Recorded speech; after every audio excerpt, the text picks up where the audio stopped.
본 방송에서 제공하는 투자 정보는 투자 판단에 대한 조언입니다.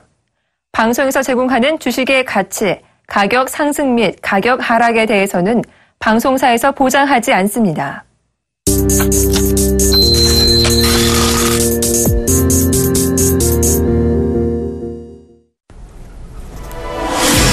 네, 7월 27일 금요일장 이제 막 기장을 했습니다. 출발 증시 와이드 2부의 문도 동시에 열렸고요.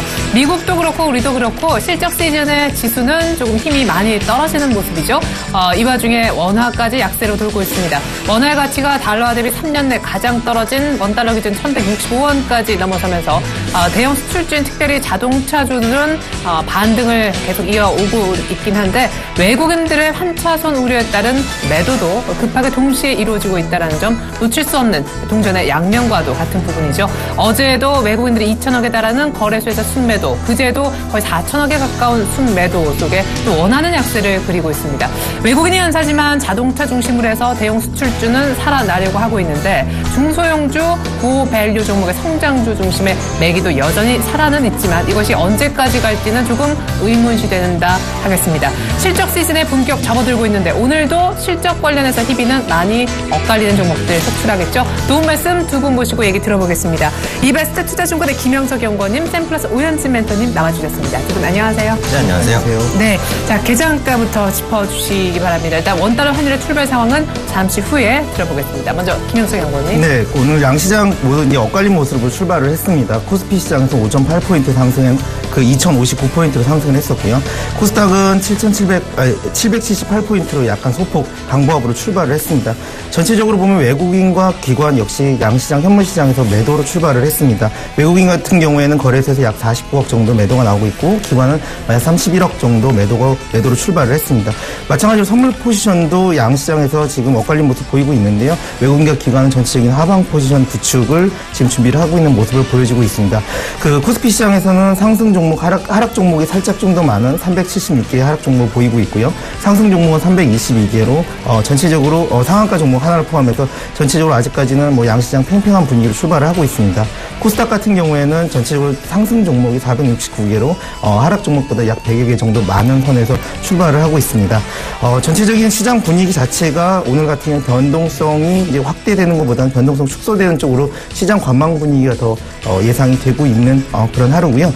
전체적으로 환율 상승에 따른 외국인 이탈 속도가 눈에 띄게 지금 늘고 있는 모습 보여지고 있다는 점에서 지난주 금요일까지만 해도 긍정적인 외국인들의 코스피 시장에 대한 접근이 긍정적으로 되지 않았을까라는 생각을 했었는데 역시나 이번 주 한 주간 외국인들의 매도세가 지속되고 있다는 점에서 우려스러운 부분들이 좀 있고요. 기관의 매도세, 그다음 전 업종별로 2분기 실적에 대한 우려감이 시장을 지배하고 있다라는 점, 그래서 눈치 보기가 좀 많이 진행되고 있다라는 점을 말씀드릴 수 있겠습니다. 네, 오늘 시가총액 상위 종목들 거의 다 파란불이고요. 코스피가 2060에 턱걸이 출발했지만 지금 낙폭이 빠르게 나오고 있습니다. 2050선대 초반, 어제 종가보다 10포인트 아래쪽입니다. 결국 2100 돌파 못하고 2050까지 떨어지고 있는데 현대기아차의 중국의 재고가 30만 대에 달해서 차이나 쇼크가 났다 분석 속에 어제 현대차의 실적에 바통을 이어받아 기아차의 실적 발표가 있을 예정인 가운데 기아차의 낙폭이 2%가 넘어가고 있습니다. 때마침 원달러 환율도 오늘 조금은 주춤해요. 제가 잠시 후 자동차 얘기도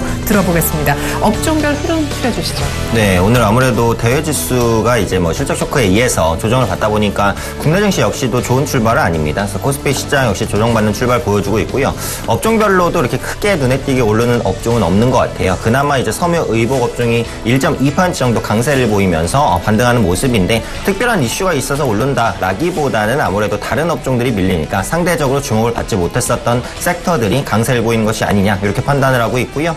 자사주 매입을 밝힌 이제 제일모직 1.4% 정도 반등, 특히 에리트 베이직과 한세실업 2%대, 5%대 강세를 보이면서 하락장에서 특징적인 상승 흐름 보여주고 있습니다. 음식료 업종들은 약간 보합권에서 움직이는 모습들입니다. 전체적으로 역시 이슈는 크게 있는 구간은 아니고요. 롯데제과나 하이트칠로 그리고 크라운제과들이 0%대에서 1%대의 반등을 보여주고 있습니다. 오늘은 이제 통신업종도 약간 보합세에 있네요.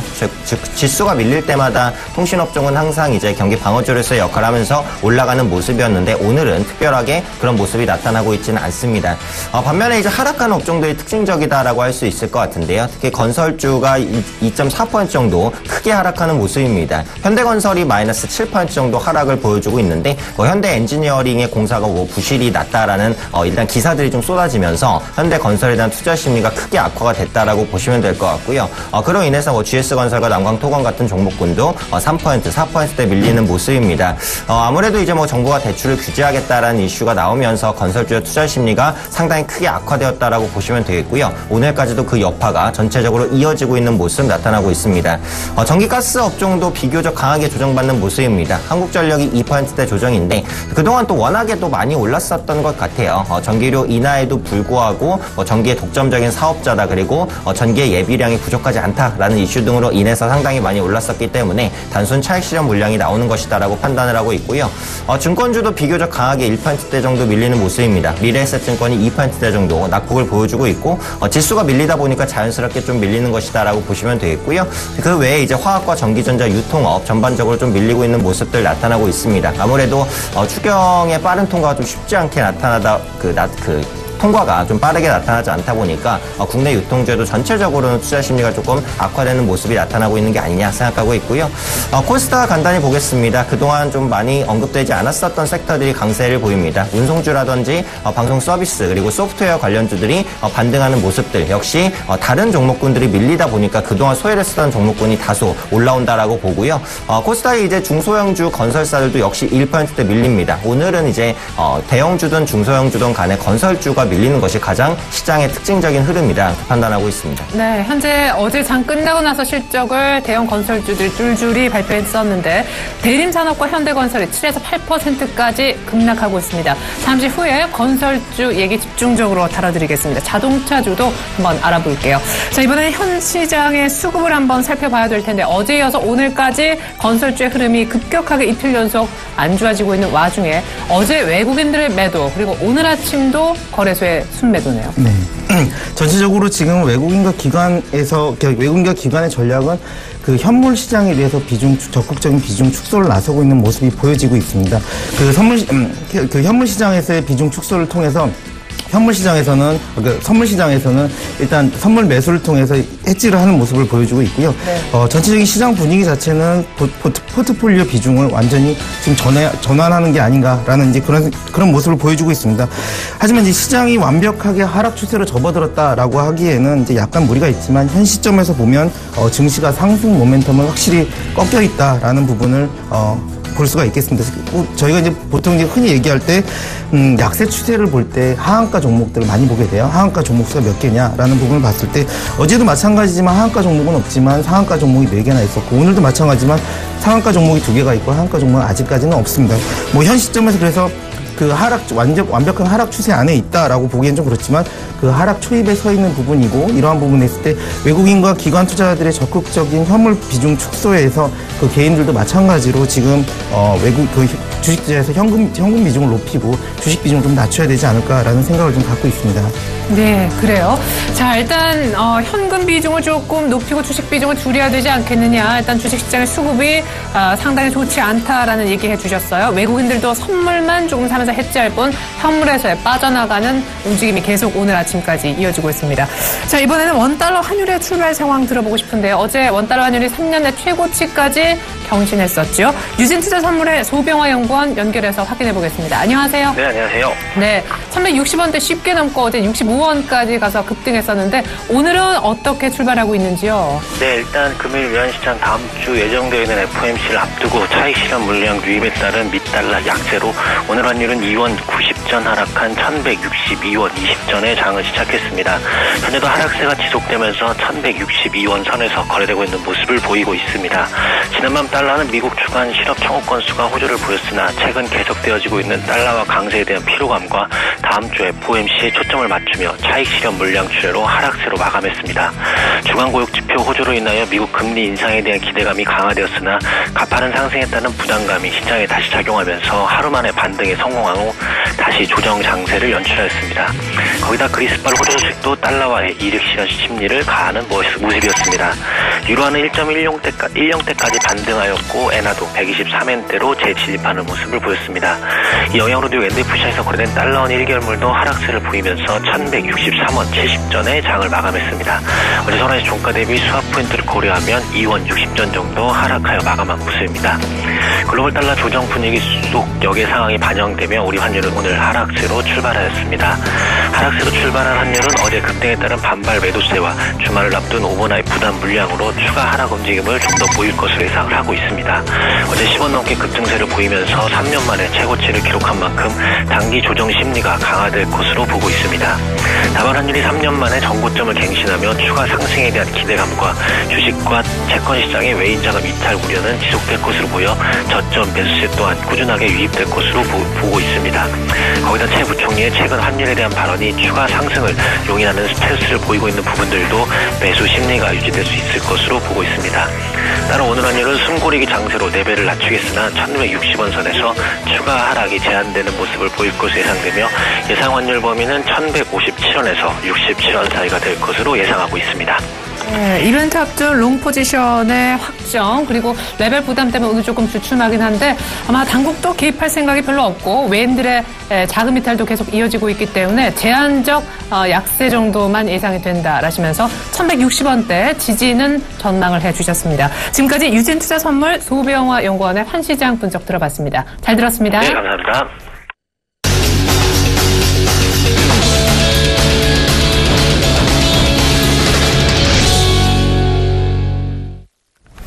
네, 7월 24일 금요일 아침 현재 코스피는 2050선을 겨우 지키는 2051.43포인트입니다. 외국인 기관 모두 팔고 있는데 어제 이어서 오늘까지 섹터별로 하락률 1위는 바로 건설주가 차지하고 있어요. 잠시 후에 연일 밀리고 있는 조선주도 같이 살펴보고자 합니다. 건설이 사실 조선보다 뒤에 밀렸는데 급하게 밀리는 감이 없지 않아 있어요. 어제 장 끝나고 나서 실적이 좋지 않았던 그런 모습도 있었고 가계부채 건전성 관리 때문에 정부가 내놓은 대책 자체가 건설주의 투심을 더욱더 위축시키는 국면인데 아니 어제 사실 하락은 언더슈팅이었다라는 분석이 있었거든요. 근데 오늘 더 빠지는 건 실적 때문인가요? 대응책까지 같이 한번 짚어주시죠. 네, 일단 건설주와 추가적으로 밀리는 이유는 여러 가지가 있을 것 같은데 요즘에는 정말 가는 종목이 더 가고 떨어지는 종목은 더 떨어지는 모습들이 특히 잘 나오고 있고요. 대형 경기 민감 수출주라든지 아니면 일부 우리가 잘 알고 있는 대형주 중심으로 해서 급락세가 전체적으로 좀 나타나고 있다라고 보시면 될 것 같습니다. 그래서 일단 건설주의 투자 심리를 악화시키는 요인은 정부의 가계부채 대책이었다라고 보시면 되겠는데 대출을 이제 기존의 주택담보대출 거치식을 분할 상환으로 유도를 한다라는 부분이었죠. 거치식 대출을 할 때는 이제 말 그대로 그 대출 부분이 거치가 되기 때문에 사람들이 최대한 많은 금액을 대출을 받으려고 하는 경향이 있는데 네. 분할 상환을 하게 되면은 아무래도 계속해서 갚아 나가야 되니까 전체적인 대출 금액 자체가 줄어들 수밖에 없어요. 그래서 그런 부분들이 건설주에는 악영향을 미칠 수 있겠다라는 부분으로 반영이 된 것이다라고 보고 있고 다만 단순히 이런 정책으로 이제 건설주들이 실적이 크게 위축된다 이렇게 보기는 어렵습니다. 단지 투자 심리를 좀 크게 악화시키는 요인으로 작용한 것이 아니냐 이렇게 이제 판단을 하고 있고요. 오늘 건설주가 추가적으로 밀리고 있는 모습이 나타나는데 특히 현대건설 7%대 건설주 중에서는 가장 특징적인 낙폭을 보여주고 있습니다. 앞서 제가 잠깐 말씀드렸듯이 오늘 아침에 이제 현대엔지니어링이 수천억 원대 분식회계를 했다라는 의혹들이 좀 제기가 되고 있어요. 그래서 네. 그런 부분들이 투자 심리를 굉장히 크게 악화시키는 것 같고 앞서 조선주에 그런 이슈가 없었다면 오늘 건설주가 이렇게까지 밀리지는 않았을 수도 있을 것 같아요. 근데 분식회계 얘기만 들어도 이제 화들짝. 네, 맞습니다. 예. 그래서 요즘에 이 분식회계라는 말 자체에 굉장히 시장이 민감하게 반응하고 있다라고 보시면 되겠고 조선주에서 실제로 그런 이슈들이 제기가 되었고 대우조선해양의 사태가 삼성중공업까지 이어지면서 조선 3사를 크게 급락시켰던 경험이 있거든요. 그래서 그런 관점에 있어서 현대엔지니어링의 수천억 원대 분식회계도 이 부분에 크게 악영향을 미치고 있다. 그렇기 때문에 오늘 현대건설이 건설주 중에서는 가장 크게 좀 밀리고 있는 것이 아니냐 이렇게 판단을 하고 있습니다. 그렇다면 이제 현재 시점에서 건설주를 어떻게 대응해야 되냐 그게 가장 중요하지 네. 않겠냐 이렇게 이제 판단을 하고 있는데 사실 펀더멘털로 접근하자면 굉장히 싸요. 자동차와 마찬가지이기도 하고 또 최근에 그 이란 핵협상으로 인해서 중동 부분의 수주가 이전보다는 살아날 수 있을 것이다라는 기대감도 많이 생기고 있지 않습니까? 그래서 네. 국내 부분의 이제 수주가 살아나는 모습에서 해외 수주까지 기대된다. 그렇다면 하반기에는 지금보다는 건설주가 확실히 나을 것 같긴 같긴 해요. 그런데 시장이 우려하고 있는 것은 이런 잠재 부실에 대한 부분인 것 같아요. 조선주와 마찬가지로 현대 엔지니어링을 시작으로 여기서 끝이 아닐 수도 있다라는 불안감이 시장의 투자 심리를 크게 억누르고 있다. 그래서 지금은 어쨌든 건설주를 펀더멘털 관점으로 접근하시기에는 무리가 있을 것 같습니다. 지금 건설주를 보유하고 계신 분들은 일단은 조금 빠져나오시는 게 맞을 것 같아요. 오히려 이제 반등 정도를 확인을 하시고 진입하는 게 맞겠다. 펀더멘털적으로는 분명히 쌉니다. 그런데 지금은 투자 심리 자체가 크게 악화된 상황이기 때문에 추가적인 하락 가능성이 충분히 있다라고 생각을 하고 있어요. 그런 관점에서 보유하신 분들도 전체적으로는 일단은 매도 관점을 좀 말씀을 드리고요. 반등 시에 다시 공략해 보시는 것으로 접근하시는 것이 좀 더 낫지 않을까 생각하고 있습니다. 예, 그래요. 건설주는 지금 이래저래 현대건설은 또 현대엔지니어링 관련 3천억대 분식 회계설까지 돌면서 오늘 빠지는 것이어서요. 펀더멘털 대비 주가가 많이 싼 건 사실이지만 지금 많이 투자 심리가 건설주 중심으로 안 좋기 때문에 일단은 매도하는 것이 맞다. 사실 앞서서 조선주도 비슷한 분위기 속에서 그나마 건설은 괜찮다 의견이 있었었는데 역시 같이 수주해야 되는 이 업황에 있는 건설주까지 오늘은 매도 사인이 나오는군요. 자, 이번엔 자동차주 얘기 한번 해보겠습니다. 어제 현대차가 아주 기록적인 급등을 했었었죠. 이 전에 한번 급등이 있었었는데 어제 그 이상의 상승을 했다라는 것에 큰 의미가 있었던 날이었습니다. 그것도 실적 발표와 중간 배당 매력까지 보여준 현대차. 근데 오늘은 또 기아차의 실적 발표가 있는 날인데 자동차주가 일단은 좀 오늘 숨을 고릅니다. 중간 배당 뭐 약발도 하루짜리냐 조금 옐로우적인 그런 언론 보도도 지금 나오고는 있는데 어때요? 자동차 이제 슬슬 담아도 되나요? 현재 시점에서 자동차 관련된 주식들을 보면 자동차 주식 관련된 거 보면 개별적인 실적보다는 글로벌 시황에 아무래도 큰 영향을 미친다라고 볼 수 있겠습니다. 가장 중요한 건 이제 환율인데요. 환율에 대해서 여태까지 실적 부진과 앞으로에 대한 전망을 볼 때 지금 뭐 현대차나 기아차나 뭐 다 마찬가지로 환율하고 비슷하게 차트가 움직이고 있어요. 전체적인 부분들도 보면 현 시점에서는 이제 그간에 쌓아있던 17만 5천 원 선까지 저항뼈까지 이제 와서 그걸 돌파를 하고 있는 모습인데 현재 강한 거래량을 수반을 하면서 외국인과 기관이 어제 다시 그 매수로 이어지면서 큰 양봉을 만들었다는 거 굉장히 의미 있게 생각을 하고 있습니다. 전체적인 시장 자체가 이제 턴어라운드 중심에서 그 개별적인 여태까지 실적을 이제 무관하게 보고 실적하고 상관없이 앞으로를 보자라는 이제 분위기로 전체적인 이제 자동차 관련주로 접근하시면 좋을 것 같은데요. 아무래도 이제 금리 인상이 이제 거의 확실시 돼가고 또 어제 야간에 어젯밤에 이제 또 실업률 감소에 대한 실업률 감소가 이제 점점 더 확인되고 있는 그런 부분에서 미국에서. 그런 부분에서 이제 금리 인상은 이제 확정적이다라는 부분들을 이제 그 시장 참여자들 간에 지금 느끼고 있는 부분이고요. 그렇게 됐을 때 과연 우리나라에서 어떤 주식을 어떤 종목을 사면 바닥에서 잡을 수 있을까라는 부분을 봤을 때 현대차, 기아차, 뭐 자동차 관련주들 다 괜찮아 보이는데 특히 이제 기아차와 현대차를 놓고 봤을 때 뭐 현대차 같은 경우에는 외국인과 기관이 동반 매수를 하면서 좋게 보고 있는데요. 기아차 같은 경우에는 엇갈린 평가를 지금 받고 있어요. 보면 외국인 같은 경우에 기아차 부분에서는 이제 매도로 좀 대응을 하고 있는 부분들이 있고 현대차는 오히려 기관과 외국인이 순매수로 접근을 하는 부분이 있습니다. 현재 지금 현대차 같은 경우에는 뭐 0.7% 정도 하락을 해서 조정을 받고 있는데요. 전체적인 프로그램 매도가 나오면서 시장 자체의 개별 종목에 대한 상승에 대한 좀 탄력을 좀 줄이는 모습을 보여주고 있는데 이런 거는 좀 긍정적인 조정이다라고 보여지고요. 지금 이 시에 뭐 바닥을 생각해서 바닥에서 너무 많이 올라왔다라고 생각하는 것보다도 지금 상승 추세, 하락 추세가 완전히 꺾였다. 그리고 다시 상승으로 돌아서는 시점이다라는 부분에서 현 시점에서는 다시 한번 매수 관점으로 접근을 해보는 거 괜찮다고 보여지고요. 뭐 자동차 섹터 중에서는 현대차가 그나마 지금 제일 괜찮아 보인다라는 말씀 드릴 수 있겠습니다. 얼마까지 끌고 갈 수 있습니까? 한 16만 원? 저는 이제 이걸 볼 때 지난번에 15만 5천 원 선에서 급격하게 공매도가 나오면서 시장이 현대차가 무너졌었는데요. 네. 일단 15만 원 선을 돌파를 하게 되면 쇼커버링이 나올 수가 있어요. 그동안 이제 대차 물량하고 매도 물량들이 굉장히 많이 나와 있던 부분이 있어 15만 5천 원 선에서 지난번에 공매도를 통해 공매도가 대차가 급격하게 늘어나면서 시장이 하락을 했었는데 쇼커버링을 준비를 하기 위해서는 15만 원 선까지 가면 쇼커버링이 나올 수가 있기 때문에 거기서부터는 다시 역의 상승 탄력을 받을 수가 있거든요. 그래서 그런 부분을 염두했을 때 지금 시점에서는 중립 구간이긴 한데 앞으로 더 빠질 것보다는 상승 쪽이 훨씬 더 크게 보인다라는 말씀 드릴 수 있고 15만 5천 원, 15만 6천 원, 16만 원 선까지 탈환이 장기적으로 봤을 때는 그 이상 탈환이 될 것 같다라는 게 그런 생각이 드네요. 예, 네. 그래요. 일단 1차적인 목표가는 공매도가 굉장히 많이 걸려 있었던 15만 5천 원 라인. 하지만 넘어서면 상당히 더 탄력적으로 움직일 가능성. 자동차주는 이제 안 좋은 실적이 있고 전체적인 큰 그림을 한번 보면서 접근해보자. 탑백준 역시 현대차 얘기, 목표가까지 얘기 감사합니다. 잘 들었고요.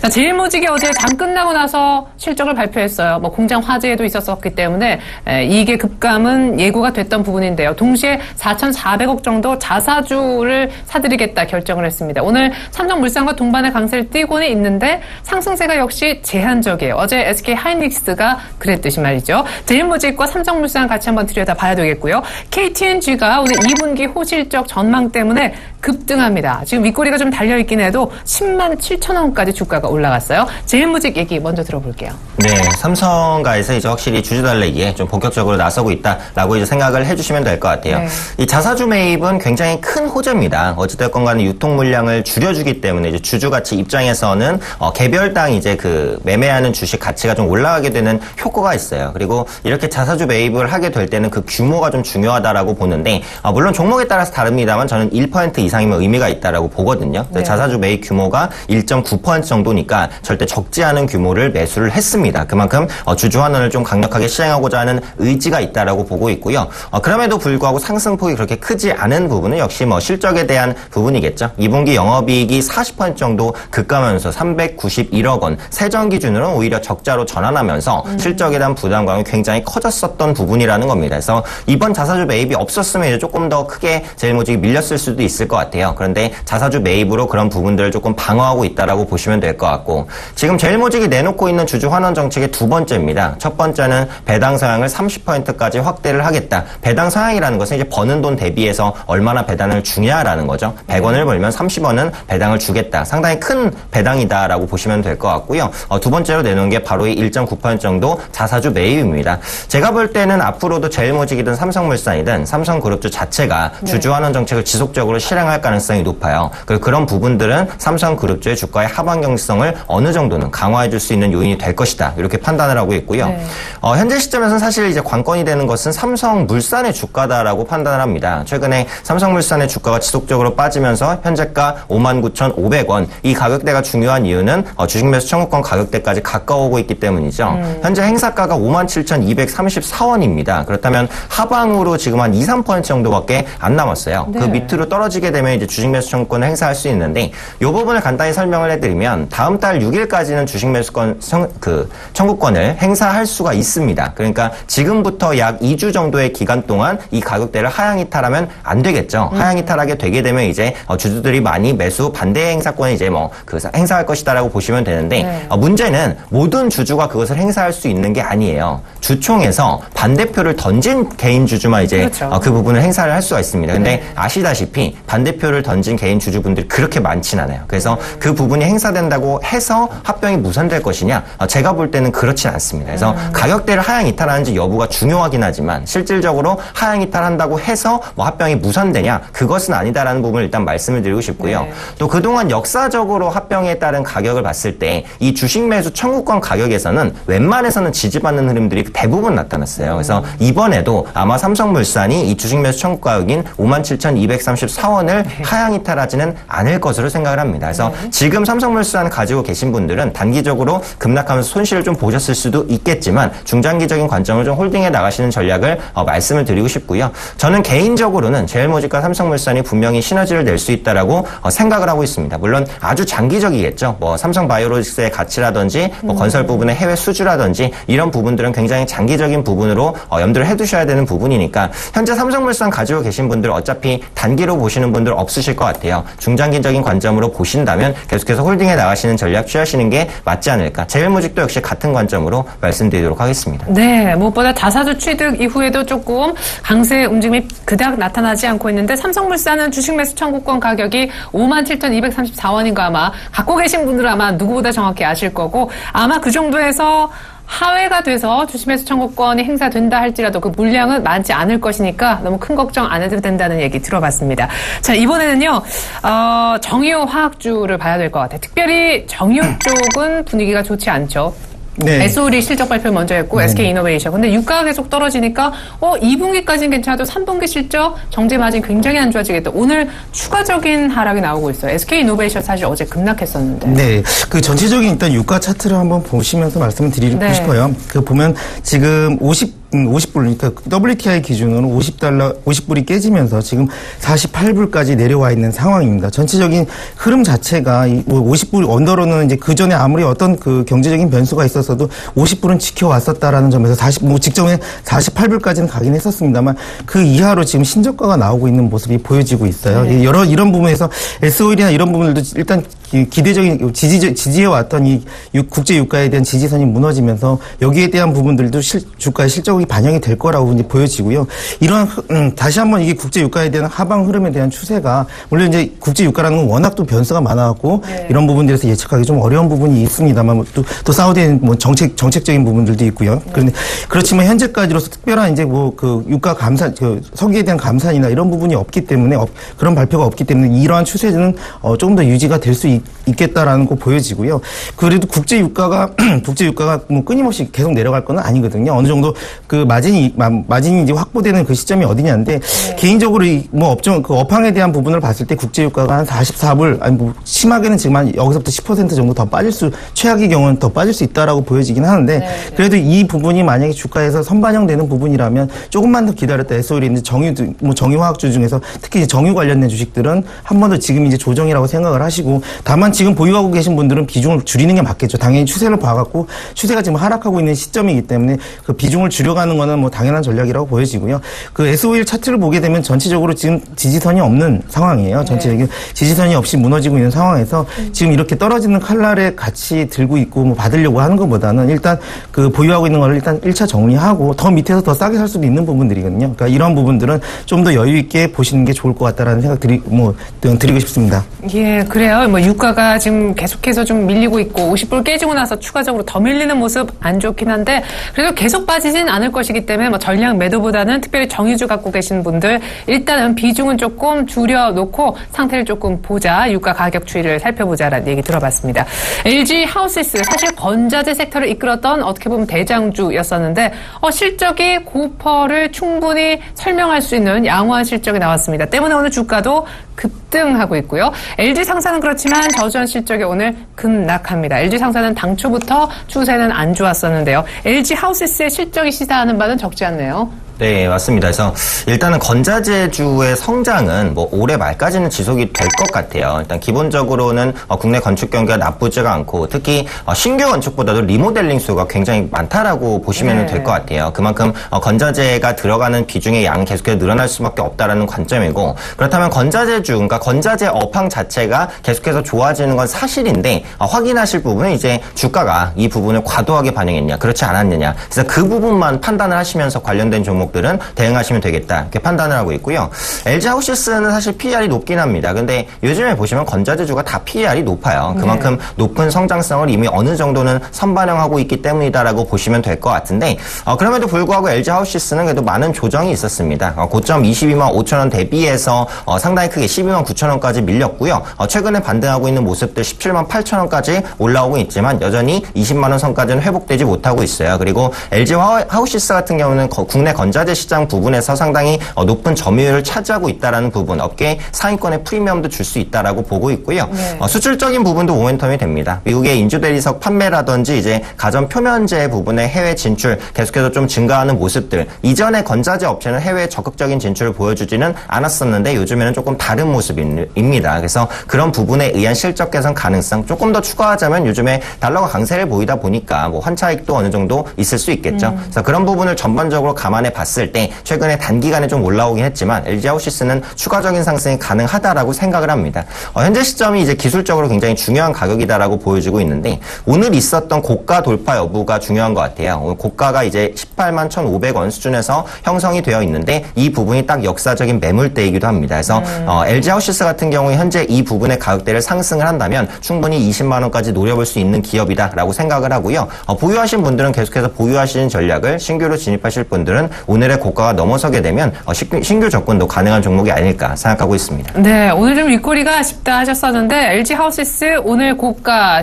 18만 한 2천 원 라인 뚫어주면 오히려 상당히 긍정적으로 보인다. 그 가격대가 매물대이기 때문이다. 오늘 호실적 발표 이후 매물대 뚫으면 사도 좋다. 그런 관점이신 것 같습니다. LG 상사는 실적이 얼마나 안 좋았는지요? 네, LG상사 사실 상사주는 실적이 좋을 수가 없다라고 보시는 게 맞을 것 같아요. 왜냐하면 글로벌 경기와 굉장히 밀접한 실적의 연관성을 가진다라고 보시면 될 것 같은데 그런 부분에 있어서 실적이 상당히 좀 좋지 않았다라는 부분이고 LG상사가 그동안 외형 성장의 기대감 때문에 작년 말부터 올해 상반기까지 계속해서 우상향하는 모습을 보였거든요. 지금까지 실적은 안 좋은데 나중엔 개선될 거야라는 기대감이었는데 그럼에도 불구하고 예상보다도 확실히 안 좋은 실적이 나오면서 주가를 하방으로 끌어내리고 있다라고 보시면 될 것 같고요.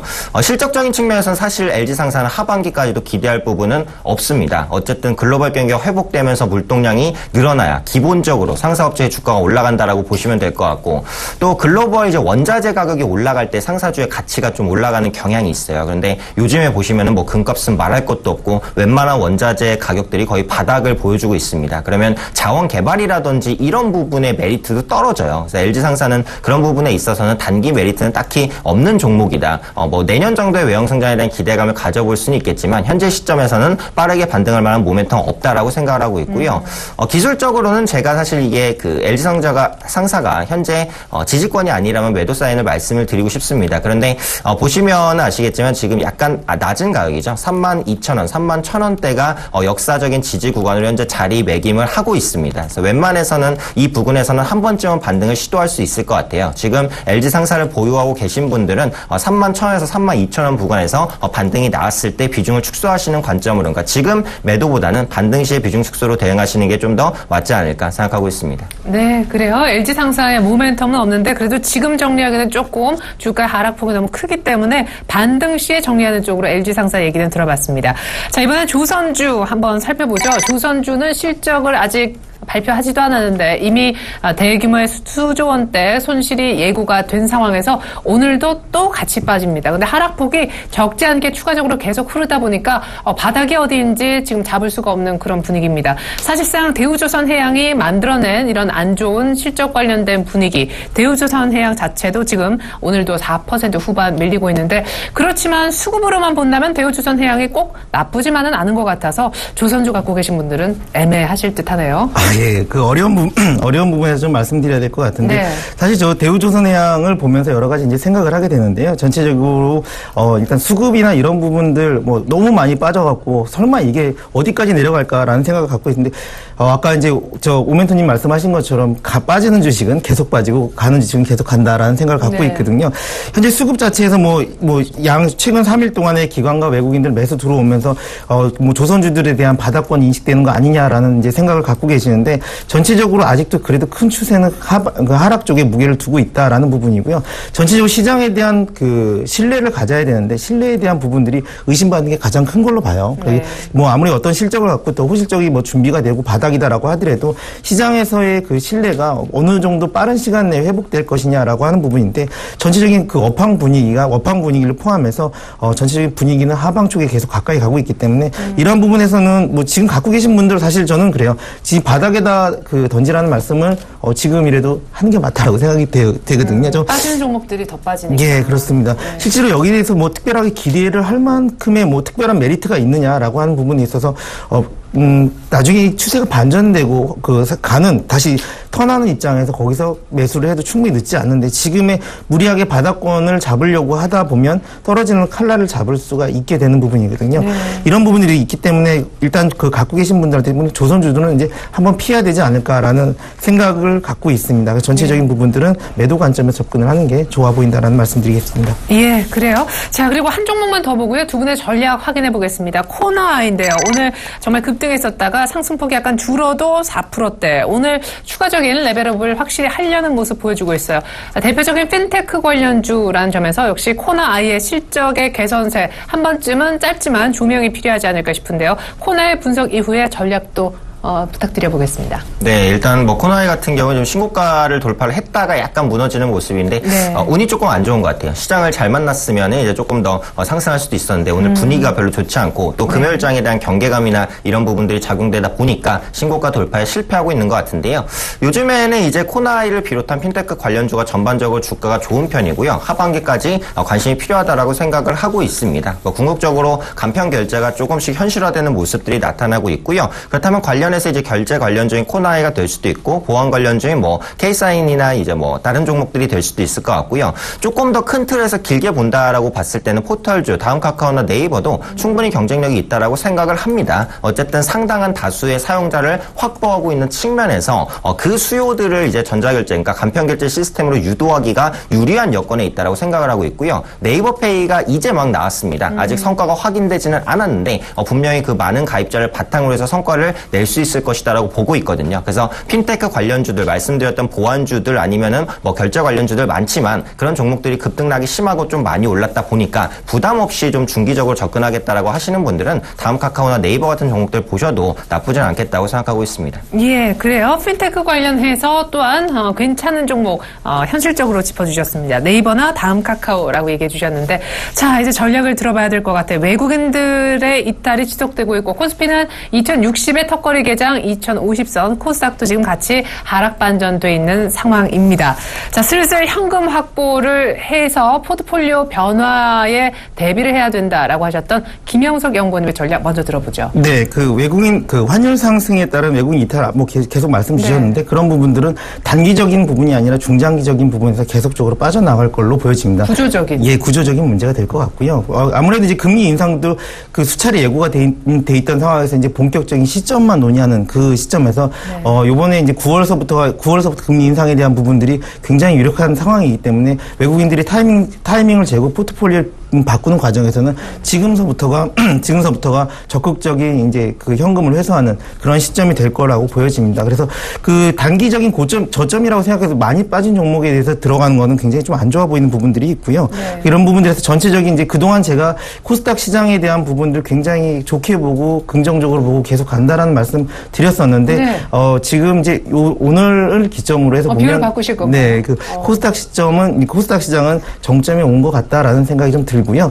그 다음에 이제 그 코스닥 그중 바이오 관련된 주식들 전체적인 부분들은 계속 우상향을 하겠지만 그 전에 갔던 그 속도만큼은 아닐 거라고 봅니다. 한번 큰 조정이 있고 난 뒤에 천천히 다시 한번 상승하는 과정들이 펼쳐질 걸로 보여지고요. 잠시만요. 그러면 이제 외국인들은 팔고 이게 이제 계속 이어질 거다면 시장은 뭐 특별히 코스피 중심으로 조금 어려움이 예상이 되는데 코스닥도 정점이고 제약바이오도 조금 탄력이 떨어질 거다라고 하시니까 그럼 이제 현금을 사놨다가 나중에 어느 쪽으로 베팅을 준비하면 되나? 자동차? 예, 제가 이제 사실은 이제 오늘이 마지막 방송이기 때문에 AS가 불가능한 종목은 추천을 안 드리려고 했었는데요. 네, 그래도 힌트라도 좀. 이게 아까 잠깐 말씀드린 것처럼 그 현대차 관련된 거, 현대차는 제가 개인적으로 좀 좋게 보고 있어요. 전체적인 부분이 업황이 개선이 되고 그동안 실적에 대한 우려감 때문에 지속적인 하락을 해왔던 부분들이 있거든요. 그래서 그 저점 매수의 관점을 꼭 굳이 접근을 하셔야겠다라고 하면 현대차 괜찮아 보인다고 말씀드릴 수 있겠고요. 뭐 요즘 들어가는 이제 투자할 때 기교가 좀 필요한 장이라고 보여져요. 그러니까 뭐 어떤 그 재료를 쫓아다니는 것도 굉장히 힘든 일이고 그 어느 이제 각 사용하시는 증권사마다 HTS에 보시면 공매도와 대차 잔고에 대한 부분들을 보실 수가 있을 거예요. 근데 이러한 공매도와 대차 잔고가 줄어드는 시점, 확 줄어드는 시점이 있어요. 그런 대형주들에 대해서 줄어드는 시점에서 쇼커버링이 발생하는 그런 종목들을 찾아다니면서 단기적인 접근을 하는 게 오히려 지금 시점에서 글로벌 경제에 대한 시황이나 업황을 분석하는 것보다 단기적인 기술적인 분석을 통해서 수급적인 면만 강조를 해서 짧게 나오는 거 이런 부분들을 좀 추천드리고 싶습니다. 네, 코스닥의 바이오 제약주 어느 정도 좀 정리를 했으면이라고 하셨었고 현대차가 이제 쇼 커버링 가능성이 가장 높아 보이는 종목이기 때문에 환율도 지금 조금 우호적이고 현대차 굳이 얘기한다면 추천하고 싶다라고 하셨습니다. 자, 그리고 우리 오현진 멘토의 전략도 들어보죠. 네, 일단은 코스닥 지수에 부담이 생겼다라는 부분 저도 어느 정도 동의를 하고요. 네. 그런데 어쨌든 저는 예측보다는 대응을 중점으로 하는 그 전략들을 계속해서 말씀드리기 때문에 아직까지는 이제 성장주 순환매가 돌고 있으니까 맞아요. 성장주의 포커스는 여전히 맞춰봐야 된다라는 의견을 좀 말씀드리고 싶고요. 수급적인 부분은 이제 외국인 수급은 기대할 게 없습니다. 안 그래도 또 달러 가치도 강해지고 있으면서 외국인이 환손실에 대한 부분까지 실적 우려에 더해서 생각할 수밖에 없어요. 그러면 외국인이 국내 시장에 적극적으로 유입되지는 않을 거고 결국은 기관 중심의 플레이가 지속이 된다면 기관이 뭘 사는지 주목해 보시는 것도 투자의 힌트를 얻을 수 있는 하나의 방법이다라고 생각을 합니다. 그리고 요즘에 주식형 펀드 작업은 전체적으로 순유입세거든요. 네. 기관이 매수 여력이 있다라고 보여져요. 그래서 기관이 사는 성장주들을 한번 관심 있게 보시면 좋지 않을까 이렇게 판단을 하고 있고요. 어제 같은 경우에 기관이 상위 매수했던 종목 엔터, 네. 바이오, 헬스케어, 게임주 완전한 성장주에 집중이 되어 있습니다. 아직까지는 성장주의 매기가 끝나지 않았다라고 보고 있는 모습이고요. 이번 달에 이제 매수 상위 종목군들을 보면 NC소프트나 웹젠, 다음 카카오, YG 엔터 같은 종목 역시 엔터주, 게임주 그리고 혹은 핀테크나 포털 관련주를 수급의 매기가 계속해서 몰리고 있는 모습이니까 네. 요런 이제 기관의 수급을 따라가시면서 매매하시는 것도 현재 시점에서 투자를 할 수 있는 한 가지의 방법이 아닐까 생각하고 있습니다. 네. 아쉽게도 오늘이 왜 끝인지 김영석 연구원님, 끝으로 한 말씀 들어보고 싶은데 거래소 쪽에서 강의도 하신다고 저희를 버리고 거래소로 가시는 아닙니다. 다음 주에 수요일 날 저희 한국거래소에서 네. 코스닥 개별 주식 선물이 오픈을 한 거에 대해서 일반 투자분들한테 이제 설명회를 개최를 해요. 그래서 네. 거기서 다양한 이제 그동안 제가 여기서 방송에서 계속 말씀드렸던 이제 개인들이 좀 멀게만 느껴졌던 공매도 대차, 우리는 계속 이제 기관하고 외국인들이 공매도 대차라면 계속 당하고만 있어야 되느냐라는 거에서 개인 투자자분들도 이러한 포지션을 같이 구성할 수 있는 방법, 그런 방법에 대해서 지금 설명을 좀 드릴 거거든요. 강의가 언제 있나요? 수요일 날 한국거래소에서 6시부터 시작을 하고요. 원래 시작하는 건 4시 반부터 시작인데, 그 앞타임에는 이제 코스닥 전반적인 시장에 대해서 이제 NH투자증권에서 오셔갖고 설명을 드리고, 중간에 이제 한국거래소에서 이제 신규 상품, 코스닥 개별 주식 선물에 대한 상품에 대한 특징을 설명드리고요. 연구원님이 6시에 등장하시는 거예요. 그렇죠. 그러니까 6시만 말씀드리면 될 것 같아요. 저를 보고 싶으시면 6시 오시면 됩니다. 그래요. 마지막은 언제나 늘 멋진 분들이 장식을 하시는데 우리 김영석 연구원님 오늘 아쉽지만 마지막으로 뵐 수 있을 것 같고요. 다음 주 수요일 저녁 6시에 거래소에서 강의하시는 거 있으니까 여러분들의 많은 관심과 참여 부탁드리겠습니다. 안녕히 가세요. 네. 지금까지 김영석 연구원 오현진 멘트 도움 말씀 들어봤습니다. 수고 많으셨어요. 네, 감사합니다.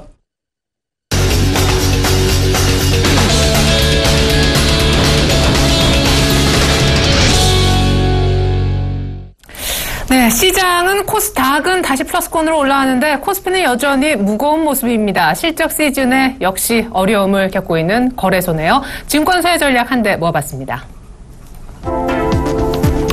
오늘은 끝에 있는 안상현 대리 의견부터 좀 보면 어떨까 싶어요. 최희승 차장이 맨날 고유 희승이신 것 같아서요. 자, 끝에 있는 안상현 대리 의견부터 거꾸로 한번 보겠습니다. 이런 날도 있어야죠. FMC 앞두고 변동성이 커지고 있는데 분할해서 좀 사도 괜찮겠다라는 의견 안상현 대리께서 주셨습니다.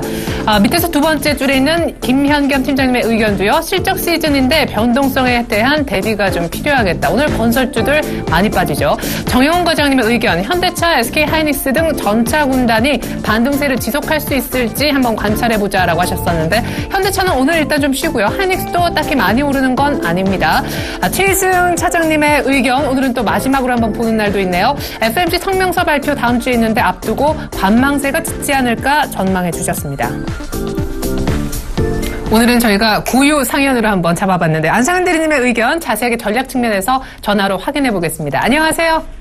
예, 안녕하십니까? 네. 자, 다음 주에 이제 FMC 회의를 앞두고 있는데, 그를 앞두고 달러화가 급하게 강세를 원화의 약세가 급하게 진행됐습니다. 환율 변동에 따라서 자동차주가 톡톡히 수혜를 누리고 있는데, 전략 들어보겠습니다. 네, 우선 저번 주에 이제 자동차주에 대해서 제가 잠깐 언급을 해드렸지만 우선 실적 시즌 돌입에 따라서 개별 종목별로 변동성이 좀 커질 것 같고요. 우선은 기업이 여태까지 잠정 실적 한 것 가운데에서 중간 이상 정도가 예상치를 좀 상회하는 실적을 좀 발표를 했고 합산 영업이익도 컨센서스 대비해서 상회한 16조 원 좀 나오면서 꽤 양호한 모습을 좀 보였고요. 종목별로는 SOE라든지 SK 이노베이션, LG화학 등 그 에너지 화학 업종의 그 어닝 서프라이즈 비율이 38% 정도 나오면서 좀 종목별 차별화가 나오고 있고, 그 화학주 에너지 업종이랑 화학주는 그 어닝 서프라이즈 이후에 3분기, 4분기가 또 다시 약간 침체가 되지 않을까라는 그런 우려감 때문에 조금 하락하고 있는 그런 모습을 보이고 있기 때문에 전반적으로 투자에 대해서 약간 조심스러운 부분이 있다고 좀 생각이 좀 들고요. 이러한 변동성 장세가 있기는 하지만 실적 위주로 3분기, 4분기 실적 위주로 좋아질 수 있는 종목들은 저는 분할적으로 매수하는 전략이 좋다고 판단을 하고 있고, 다만 저는 비중을 이제 예전에는 뭐 현금이 70이고 주식이 30이었지만 현금이 50, 주식이 50까지 좀 올리는 그런 전략이 좀 괜찮을 것 같다고 생각이 좀 들고요. 다만 주식을 70까지 올리지 않는 이유는 현금이 50까지 현금을 좀 가져가야 되는 이유는 저희가 작년에 이제 재작년이었나요? 벤 버냉키 회장이 이제 FOMC에서 금리 인상에 대한 그런 언급을 하면서 굉장히 가파른 하락을 보였는데, 지금 어떻게 보면 외국인들의 매도세가 그러한 학습 효과 때문에 반영되고 있다라고 좀 저는 판단이 되고 있습니다. 그런 것 때문에 외국인들이 이번 주에만 7천억 정도 매도했고 오늘도 600억 정도 매도하고 있기 때문에 이번 주와 저번 주 합치면은 1조가 넘어가는 매도가 나오고 있고 굉장히 가파른 세로 매도가 나오고 있다. 다만 환율 상황을 봤을 때 굉장히 가파르게 매도가 되었기 때문에 오버슈팅이 된 가능성이 있기 때문에 오히려 지금 이번 주를 마무리해서 다음 주가 시작되는 부분부터는 조금 매도세가 잦아지지 않을까 이렇게 판단하고 있습니다. 그래서 지금 매도하는 측면을 봤을 때에는 지금부터는 조금 분할 매수 관점에서 매수를 해보자 이렇게 말씀드리고 싶고, 저는 그래서 실적이 굉장히 좀 좋게 나올 것 같은 증권주라든지 저평가주, 반도체주, 그다음에 과대 낙폭 우량주, 저 PBR주 이런 관점에서 분할 매수가 유효하다고 판단하고 있습니다. 예, 무엇보다 외국인들의 매도가 환율 측면에서 상당히 환차선 우려 때문에 빠져난 것이 규모가 적지 않아서 크지만 FOMC 앞두고 선제적으로 많이 팔았기 때문에 아마 다음 주에 들어서서는 정작 덜 팔 가능성이 있다라시면서 한번 분할 매수해보자 이런 사인을 내셨는데, 자동차주를 사실 외롭게 어떻게 보면 굉장히 김영겸 팀장님과 함께 아주 오래전서부터 저평가됐다는 매력 속에 외치셨던 분으로서 최근에 자동차주가 꽤나 올라왔지만 어디까지 현대차가 갈 수 있다고 보시는지요? 사실 이런 분위기만 이어진다면 3분기 환율 측면에서 실적은 상당히 개선될 것으로 기대가 되잖아요. 네, 우선 환율 측면에서는 개선이 되지만 그런 측면들이 실질적으로 영업이라든지 각국의 그 MS 증가율이 이 실적을 또 뒷받침을 해줘야 됩니다. 지금 이러한 세계 글로벌적인 펀더멘탈 측면에서 봤을 때 도요차 숏, 그 다음에 현대기아차 롱이 나오려면은 그 엔저 현상이 어느 정도 꺾여야 되는 부분도 있을 뿐더러 저희 나라 환율이 지속적인 상승 추세를 그려줘야 되고, 그런 것들이 이제 그 글로벌적으로 MS 증가율까지 확인을 해줘야 되는 거기 때문에 지금 현대 기아차가 저는 이제 바닥권에서 환율이 상승하는 것을 보고 약간 배팅해봐도 좋겠다고 말을 했지만 이것들이 추세적으로 이어질 가능성은 지금으로서는 아직까지 보이지는 않습니다. 따라서 지금 어느 정도 저는 수익이 나시는 분들이라면은 제가 봤을 때는 많이 없으실 것 같아요. 지금 바닥권에서 이렇게 잡으실 수 있는 분들은 크게는 없으실 것 같고, 지금 어느 정도 지금 물려 계실 텐데 지금 그런 것들을 지속적으로 관찰을 하면서 가야 되겠지만 저는 좀 장기적으로 본다면은 그럴 가능성이 좀 높다. 저희 나라도 환율 정책을 쓰고 오히려 일본보다 저희 나라가 환율 정책으로 수혜를 보일 가능성이 굉장히 높기 때문에 좀 장기적으로 지켜보면서 홀딩하는 전략을 자동차 주에서는 좀 지켜봐야 될 것 같습니다. 예, 자동차는 오히려 미리미리 매수하라는 사인 내시고 난 다음에 이제 슬슬 좀 포지션 정리 쪽으로 얘기를 하시는 것 같은데, 어쨌거나 추세적 상승은 어렵다. 환율 측면에서 도와준다 해도 이게 실적으로 이어지기는 쉽지 않을 것이기 때문이다라고 얘기를 해주셨습니다.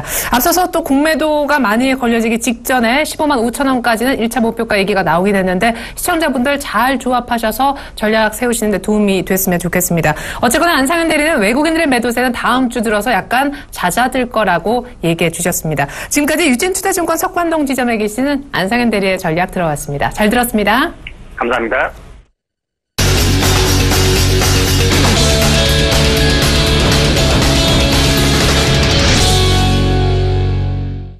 네, 네, 코스피가 2050선을 깨지 않은 채 하락세가 이어지고 있는 분위기인데 선물시장 전략까지 세워보겠습니다. 샘플러스 손석빈 멘토님 안녕하세요.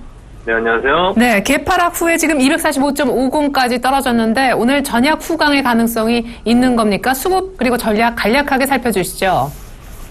네, 일단 지금 시간이 많지 않기 때문에 수급은 현재 어제와 굉장히 비슷한 모습으로 개인만 매도세를 계속 유지하고 있고 외국인과 기관은 현물 매도세를 좀 유지하고 있는 가운데 수급 현물과 파생 쪽에 좀 수급 불균형이 아직도 좀 보여주고 있는 모습을 보여주고 있습니다. 일단 오늘의 주요 거래 전략 말씀드리도록 하겠습니다. 어제 시장은 오전에 좀 변동성 모습을 보여준 이후에 큰 변동 없이 움직임 폭을 줄이며 마감했던 하루였고 어제 안정적으로 천천히 상승 모습을 보여주었던 중국 시장과는 사뭇 다른 모습을 보여주었습니다. 최근 주식시장에서 개인이 나홀로 매도세를 며칠째 계속 보여주고 있는 가운데 외국인과 기관은 계속 개인들의 매도세를 끌어내기 위해서 시장을 좀 뒤흔들면서 개인들의 주식 물량을 좀 털어내기를 기다리고 있는 모습을 보여주고 있는데 현재 딱히 뚜렷한 하락에 좀 이유가 없는 가운데 개인들이 매도세를 좀 전환하지 않고 꾸준히 매수하고 있는 모습을 보여주고 있기 때문에 오늘 시장은 어제와 굉장히 흡사한 모습의 양상을 좀 보일 예정으로 오전 시장에는 가격이 올라오면 매도 마인드로 좀 접근을 해야 되는 시점입니다. 오전 거래는 시가 부분 매도로 좀 곡정 갱신 전까지는 매도 홀딩 전략이 좀 유효하고 오후 시장부터는 중국 시장이 좀 계속 올라오고 있는 부담감 때문에 가격을 끌어올리면서 마무리될 가능성이 높기 때문에 오후 시장에는 매수 전략을 취해보시는 게 유리하겠습니다. 네, 오전은 매도, 오후장에서는 매수 전략이 유효하겠다라시면서 중국 시장도 잠깐 좀 살펴볼 필요가 있을 것 같습니다. 특별히 오후 쪽에 매수 전략 펼치실 분들은요. 지금까지 샘플러스 손석빈 멘토님의 선물시장 전략 간략하게나마 확인해봤습니다. 감사합니다. 네, 감사합니다. 네, 잠시 11시부터 시작되는 증시 탑5 시간에는 종목 얘기로만 채워질 텐데요. 오늘은 샘플러스 황민영 멘토님의 도움 말씀 들어볼 예정입니다. 오늘 놀자주 특집이 이어질 예정이라고 하는데 여러분들의 많은 관심 부탁드리겠습니다. 출발 증시 와이드 여기까지 하겠습니다. 고맙습니다.